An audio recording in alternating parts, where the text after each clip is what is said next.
MBA, not NBA, National Basketball Association, MBA applications at top Ivy League universities see double-digit drops. Whoa. Okay? Wow, that's not good. Double-digit drops. Let's find out why.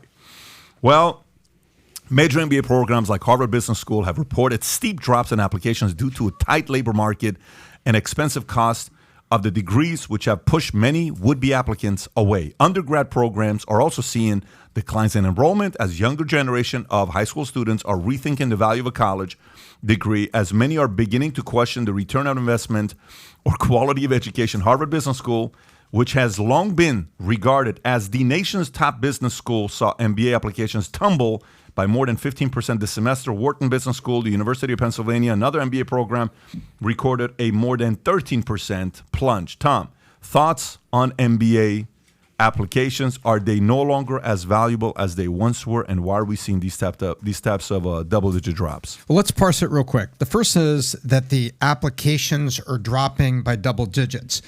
But you have to remember, these schools were only accepting 5 to 12% in the first place. So the application rate drops, so now they're accepting 10, 15, 20%. Do you see what I mean? Mm-hmm. But I think this is just the beginning. So the first thing is that. The second part is people are cluing into the indoctrination in college campuses.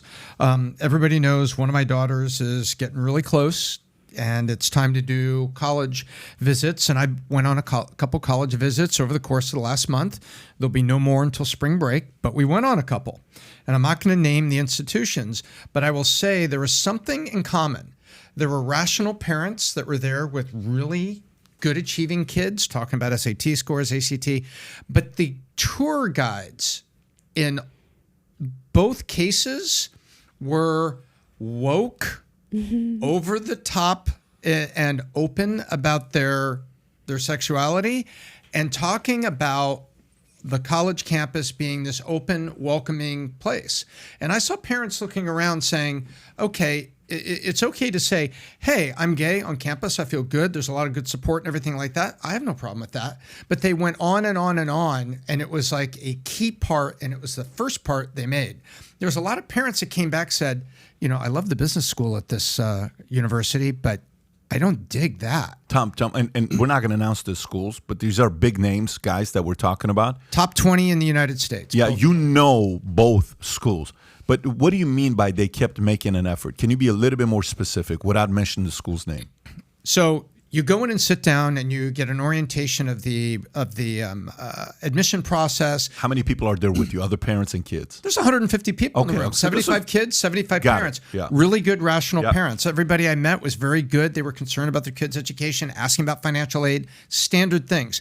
The first topic for 7 to 10 minutes of this half hour, and then a professor speaks, and then they have a couple other students speak, like about athletics and stuff. The first 7 to 10 minutes, we want you to know that we think we're one of the most welcoming schools, and then they name the conference they're in, because, you know, there's like Pac-10, they name their conference. We're the welcoming. We already have gender studies courses. We already have our school clinic has access to gender reassignment drugs and can even help coordinate surgeries. This is what they were saying at the first 7 minutes of the speech? Gender first 10 reassignment minutes, surgeries? Welcome to the University of Vic. I'm going to take you through. By the way, if you find out what school this is, you would be like, are you kidding me? This is off camera. Yeah. Keep going. So 10 minutes. So then they go this. It says, I happen to be gay, and I'm part of these students' organizations, things like this, and I'm majoring in this. And on the general ed, we also have these courses that have been added. They're talking about brand new courses.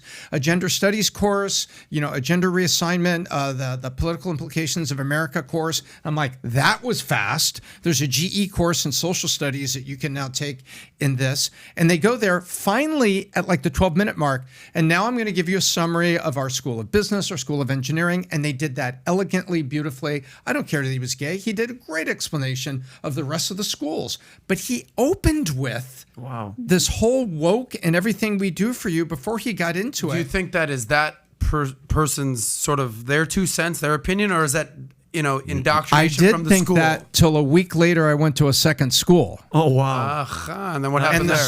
the script was the same. Wow. And the reaction of parents there was the same, saying, I appreciate that there's a diversity of students here, and I fully expect my kids are going to be here and working in a world that's very diverse with a lot of different people.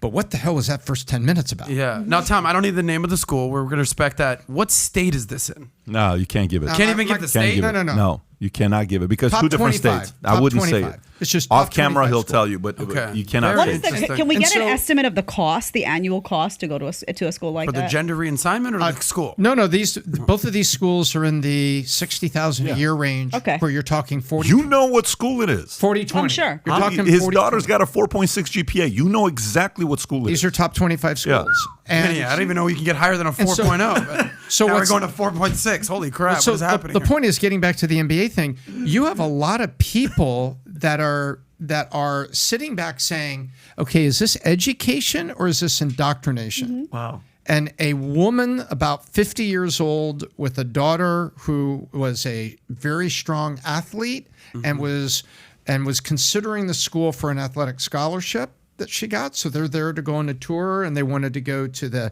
School of Communications and also the business school on this tour. It was a mother that turned and said that, hey, I'm just wondering where education stops and indoctrination starts. And she goes, oh, wait a minute. Or is it where indoctrination stops and the education starts? This question was asked. No, this is the woman turning toward me, a mom. Right. And it was heard by at least 8 of us, 8 parents that were around there. And so that is a feeling that parents are getting. So is it any shock that there's applications dropping as parents are saying, wait a second, and what a beautiful T-shirt she's outlining. Where does the indoctrination stop and the education start? If we were at a different phase of a run right now, we would build one of the most badass universities worldwide to produce incredible leaders with a constitution that certain things will never be indoctrinated in there. Like you can never come in and manipulate it, no matter after I die or whatever. And by the way, it's not going to be just us. There's going to be other people that are going to start schools today, and we're going to hear about them. Unfortunately, it's going to take 20 years for you to hear about the impact they're going to be making. It's going to take a minute for these schools to have a reputation. But this is not going to work long term. It's a turnoff. Parents don't want those types of things to be in their faces constantly. It's a big turnoff, Tom. And the stats are showing that it's starting to move right now. What's so dumb about it? People during COVID realized they don't need to go to these universities and pay the amount that they pay. COVID was the worst thing that happened to the university business model. Mm-hmm. And on top of that, they're doubling down, thinking this is like the right thing to do, like 99%. For you to go that direction, you have to believe most parents in America think like you think. They don't. Mm-hmm. Most parents in America don't think like these guys think. And they're saying, well, let's open it up with this, because the only way a person who's presenting an argument and selling a product, which you're selling the school, the only thing you talk about in the first 10 minutes when you present that is because you think that's what the customer is thinking. And they're not. Or the administration They're not thinks thinking. that, and that's a script they gave the kid. But the only reason the administration is telling their students that are presenting this to parents and kids coming in is because they think that's what you're thinking. Right. Mm-hmm. That's basic sales 101. And parents are not. So a bad idea gets publicly exposed. This is just double dumb at the highest level for them to do this. Go ahead. No, I just want to ask Tom another question. So the woke, inclusive, transgender stuff aside, because that's not the only thing that's happening at these schools, I assume. Absolutely. Okay. So we're talking about these higher end, upper echelon schools, the Harvards, the Yales, the Whartons of the world, that applications have gone down 15%, correct? So if that is the case, let's extrapolate that. What's going to happen just to the run-of-the-mill average school, right? You're just your state university of New Jersey, or your Oklahoma Pronounced State. Rutgers. What's going to happen exactly? So if because I think we would all agree, if your kid can get into Harvard or Yale or Wharton, you're going to go ahead and figure that out. Yeah. But going down the line, you're the number 48 school, you're number 122 school.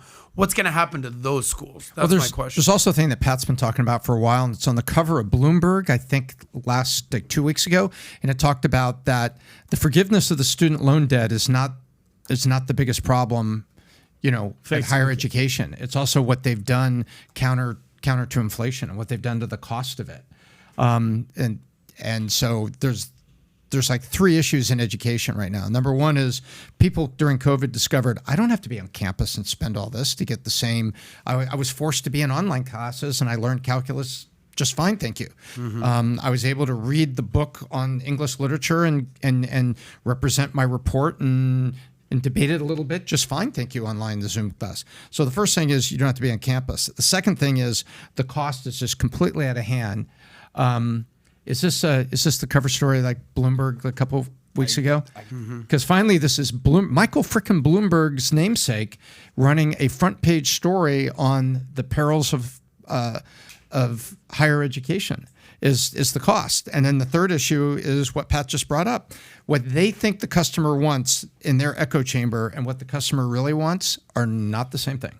Yeah, so don't underestimate that mentality that the bubble operates in, though, because you have the same issue that happens with the Washington, D.C. and New York City media elite, which is the reason that people turn on the news sometimes. People in the middle of the country will turn on the news and say, what are these guys talking about? That's not what's really happening. It's completely disconnected because elites in academia, in media, they just talk amongst themselves, behave amongst themselves, live amongst themselves. They don't get out into the rest of the country, and they think everybody agrees with them. They're perfectly comfortable. Right? They're perfectly comfortable acting like everybody agrees. So they show up and they give a speech and they assume, well, of course, everyone here at this amazing institution must also be in line with how we think because the rest of you are all rednecks. There's a lot of that philosophy that happens.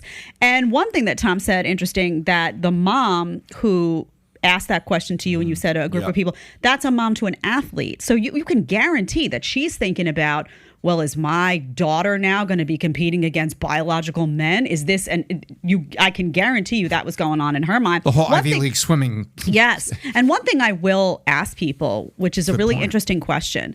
People coming out of college in the last decade, are those the most critically thinking people you know? Because the people I know who are the best critical thinkers oftentimes now are people who didn't go to college at all. And why is that? Why is that? I'm not talking about the way college was 30 years ago, 20 years ago. I'm talking about the way college has been in the last 2 decades.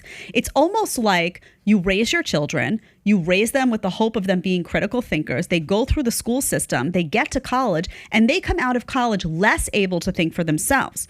So the people that I turn to when I have an issue or a question, or I often am turning to people who started businesses, who are entrepreneurs, who know how to think on their feet, who are independent thinkers. Oftentimes those people did not go to college where a lot of people go to get their brains wrecked. They go to college and all of a sudden they forget how to think for themselves. So parents see that. And when you're talking $60K a year, they're saying, why would I send my kid to a place where they're going to come out less able to think for themselves than they would if they never went there at all? That's a completely reasonable assumption to make now. So if you like this clip and you want to watch another one, click right here. And if you want to watch the entire podcast, click right here.